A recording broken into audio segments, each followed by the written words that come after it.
Hello दोस्तों, नमस्कार। कैसे हैं आप सब? आई होप कि आप सब अच्छे होंगे और खूब बढ़िया से मन लगाकर पढ़ाई कर रहे होंगे।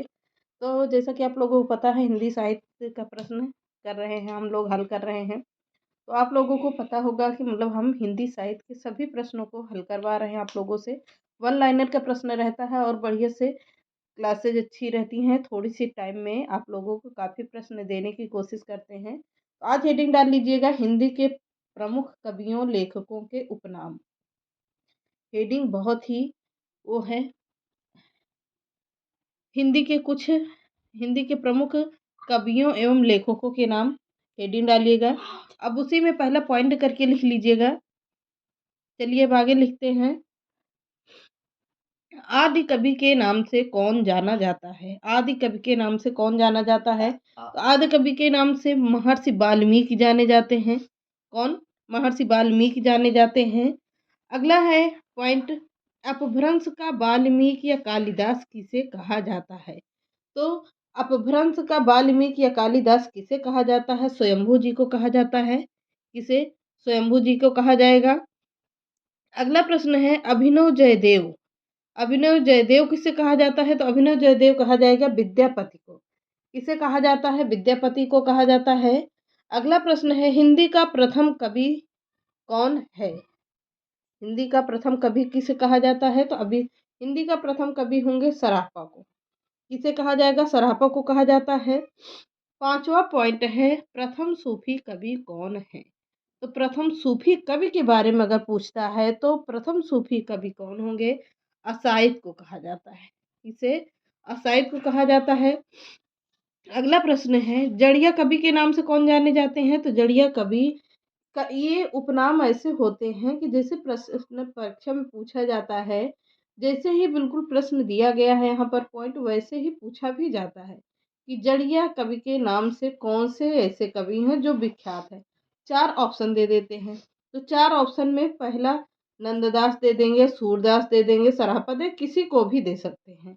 तो वो अपने अकॉर्डिंग रख देते हैं और पूछते हैं जड़िया कवि कौन है इसमें से। तो कौन होंगे? नंददास जी हैं। किसे कहा जाता है? नंददास जी को कहा जाता है। अगला प्रश्न है, वात्सल्य रस का सम्राट किसे कहा जाता है? तो वात्सल्य रस का यानी कि कृष्ण भगवान, सॉरी, सूरदास जी किसके लिए फेमस थे? तो कृष्ण भगवान के ऊपर सभी रचनाएं करते थे। कौन? सूरदास जी। सूरदास जी करते थे। तो सूरदास जी को क्या कहा जाता था? वात्सल्य रस का सम्राट कहा जाता है, क्योंकि सूरदास जी ने उन भगवान श्री कृष्ण के बचपन से लेकर पूरे कथा यानी कि पूरी रचनाएं सिर्फ कृष्ण जी के ही ऊपर लिखा है।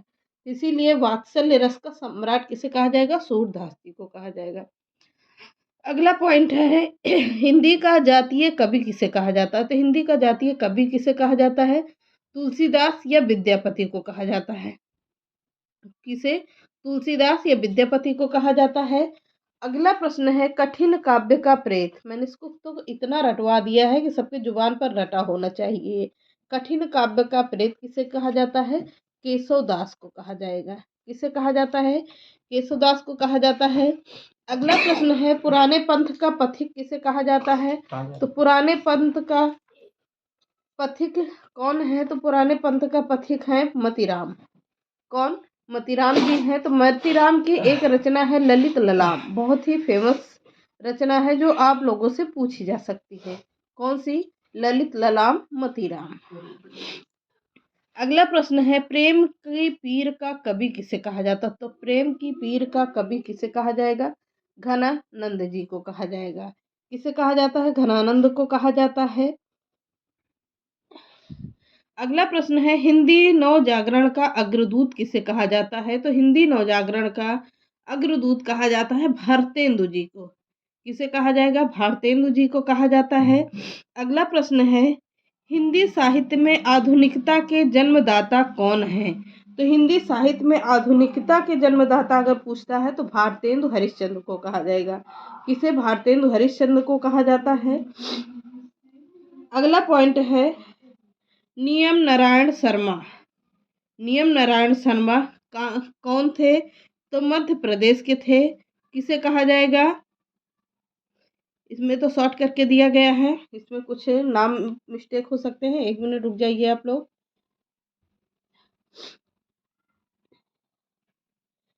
द्विवेदी जी को कहा जाएगा। किसे? द्विवेदी जी को कहा जाता है। कौन होंगे? महावीर प्रसाद द्विवेदी जी।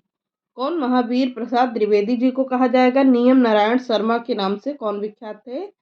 अगला है कल्लू अल्हित। कल्लू अल्हित के कौन थे? तो ये भी थे कौन? महादेव प्रसाद वर्मा, सॉरी महावीर प्रसाद द्विवेदी जी को कहा जाएगा। कौन होंगे? महावीर प्रसाद द्विवेदी जी को कहा जाएगा। अगला है कवि सम्राट के नाम से कौन जाने जाते थे? तो कवि सम्राट के नाम से कौन जाने जाते थे? तो अयोध्या सिंह उपाध्याय हरिदौध जी को जाना जाता है। किस नाम से जाना जाता था? तो कवि सम्राट के नाम से जाना जाता था। किसे? अयोध्या सिंह उपाध्याय हरिऔध जी को कहा जाता है। अगला प्रश्न है राष्ट्र कवि के नाम से कौन से ऐसे कवि हैं जो विख्यात हैं? राष्ट्र कवि के नाम से, तो राष्ट्र कवि कौन होंगे? मैथिली शरण गुप्त हैं। कौन? राष्ट्र कवि के नाम से जाने जाने वाले कवि हैं मैथिली शरण गुप्त। अगला प्रश्न है आधुनिक कविता के सुमेरु किसे कहा जाता है? तो आधुनिक कविता के सुमेरु कौन होंगे? जयशंकर प्रसाद जी हैं। जयशंकर की प्रसाद की रचना कौन सी है? कौन सी है जयशंकर की प्रसाद की रचना? आप लोग कमेंट करिए। मैंने इसको बहुत पढ़ा है, इतनी बार पढ़ाया है कि रटा होना चाहिए। इनकी 4-5 रचनाएं ऐसी हैं जो अधिकतर प्रश्न परीक्षा में पूछी जाती हैं। सब कुछ मैंने A to Z पढ़ाया है। अगला प्रश्न है कठिन काव्य का प्रेत। कठिन काव्य का प्रेत कौन होंगे? केशवदास जी। कठिन गद्य का प्रेत अगर पूछता है तो कौन होंगे? अज्ञेय जी को कहा जाता है। हीरानंद वात्स्यायन अज्ञेय जी।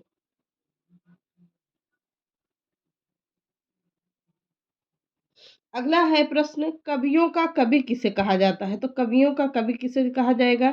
शमशेर बहादुर सिंह को कहा जाता है। क्या कहा जाता है? कवियों का कवि कहा जाता है शमशेर बहादुर सिंह। अगला है बुंदेलखंड का चंद्रबरदाई किसे कहा जाता है? तो बुंदेलखंड का चंद्रबरदाई कहा जाएगा? वृंदावन लाल वर्मा को कहा जाता है। किसे? वृंदावन लाल वर्मा होंगे बुंदेलखंड का चंद्रबरदाई। अगला प्रश्न है मुनि मार्ग के हिमायती। बहुत ही फेमस रचना है, ये पूछी जा सकती है आप लोगों से। मुनि मार्ग का हिमायती किसे कहा जाता है? तो मुनि मार्ग का हिमायती होंगे रामचंद्र शुक्ल। कौन है? रामचंद्र शुक्ल को कहा जाता है मुनि मार्ग का हिमायती। अगला प्रश्न है स्वच्छंदतावादी आलोचक कौन है? तो स्वच्छंदतावादी आलोचक कौन होंगे?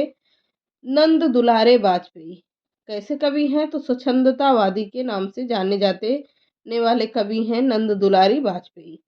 अगला है रसवादी आलोचक कौन है? तो रसवादी आलोचक कौन होंगे? नगेंद्र हैं। कैसे कवि हैं? तो रसवादी आलोचक के रूप में जाने जाते हैं। कौन? नगेंद्र जी। मैथिल कोकिल किसे कहा जाता है? इसको तो कई बार पढ़ा है। किसे कहा जाएगा? विद्यापति को कहा जाता है। मैथिल कोकिल के नाम से विख्यात कवि है। अगला हिंदुस्तान की तूती किसे कहा जाता है? तो हिंदुस्तान की तूती यानी कि खड़ी बोली का जनक किसे कहा जाता है? तो खड़ी बोली के जनक होंगे अमीर खुसरो जी। कौन है? अमीर खुसरो को कहा जाता है हिंदुस्तान की तूती के नाम से विख्यात कवि हैं। अगला प्रश्न है अष्टछाप का पुष्टि मार्ग जहाज किसे कहा जाता है? तो सूरदास जी को कहा जाएगा। किसे कहा जाता है?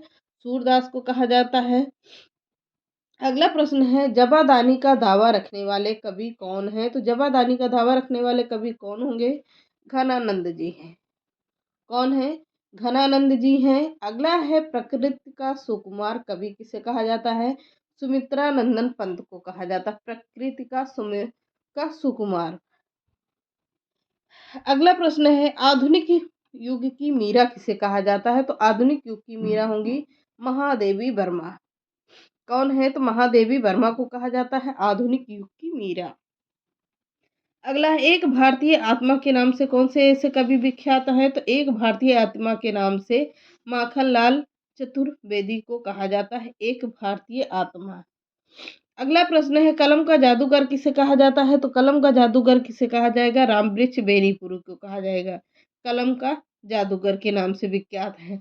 अगला, कलम का सिपाही या कलम का मजदूर किसे कहा जाता है? तो कलम का सिपाही या मजदूर होंगे कौन? मुंशी प्रेमचंद्र जी। बहुत ही इंपॉर्टेंट रचना है ये, नोट कर ली। अगला प्रश्न है, बहुत ही अच्छा प्रश्न है, बहुत ही यहाँ से पूछा जाने वाला प्रश्न है, तो आप लोग इसको बिल्कुल ध्यान से देखिएगा। वीडियो थोड़ी लंबी होगी पर 50 प्रश्नों की श्रृंखला है, इसको आज हमको ख़त्म करना है।